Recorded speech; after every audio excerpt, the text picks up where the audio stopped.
Have you ever looked at someone you know, someone you considered a good person, and watched them do something shockingly cruel? It's a moment that fractures your understanding of human nature, leaving you to wonder if you ever truly knew them at all. This isn't just a plot from a movie, it's a deeply human phenomenon. The line between good and evil is not a fixed, impenetrable wall. Instead, it is a permeable line, one that ordinary people can cross with surprising ease. The question isn't whether people are born good or bad. The real, more frightening question is, what makes good people turn to the dark side? What forces are powerful enough to transform a neighbor into a monster, a friend into a betrayer? We all like to believe we are the heroes of our own stories. We think we have a solid, unchanging character, a moral compass that always points true north. This belief is comforting, but it is also a dangerous illusion. It leads us to judge others harshly when they fall. But what if your character, your very sense of self, is more fragile than you imagine? What if the person you are today is heavily dependent on the circumstances surrounding you? The shocking truth is the wrong situation can twist even the kindest souls into unrecognizable shapes. It's a difficult reality to accept, but one we must confront to understand ourselves. Imagine you are walking down a busy street and see someone drop their wallet. In a quiet, peaceful park, you would almost certainly rush to return it. Now picture the same event in a chaotic, panicked crowd fleeing danger. Would your instinct to help remain as strong? The situation itself, the environment and the social cues around you, has immense power, often more than your internal moral code. Psychologists call this the power of the situation. Our behavior is less about who we are and more about where we are. It's a humbling idea, our goodness might be conditional. The Stanford prison experiment provides a stark example. We took psychologically normal college students and randomly assigned them as prisoners or guards in a simulated prison. Within days, the situation began to overwhelm their personalities. The guards, given power and a uniform, became increasingly authoritarian. The prisoners, stripped of identity, became passive, helpless, distressed. This isn't limited to experiments. Think about soldiers in a war zone. An ordinary young person who would never harm anyone at home can be trained to dehumanize the enemy. One of the most powerful situational forces is the pressure to obey authority.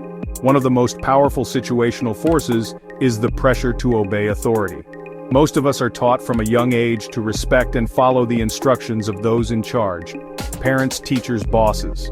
This is generally a good thing. It helps society function smoothly.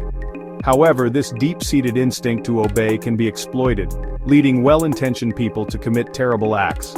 When a figure we perceive as a legitimate authority tells us to do something, our own moral judgment can be switched off. We stop thinking for ourselves and start deferring responsibility, telling ourselves, "I was just following orders." This is the authority trap, and it is dangerously effective. The famous Milgram experiment in the 1960s demonstrated this chillingly. Participants were told by a scientist in a white lab coat to deliver what they believed were increasingly powerful electric shocks to another person in a different room.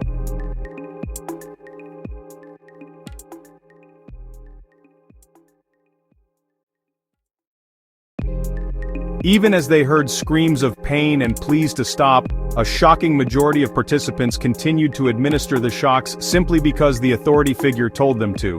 These were not evil people, they were ordinary citizens who became distressed and conflicted by their own actions.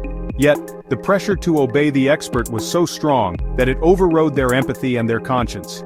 They were caught in a trap where disobeying felt more difficult than inflicting pain.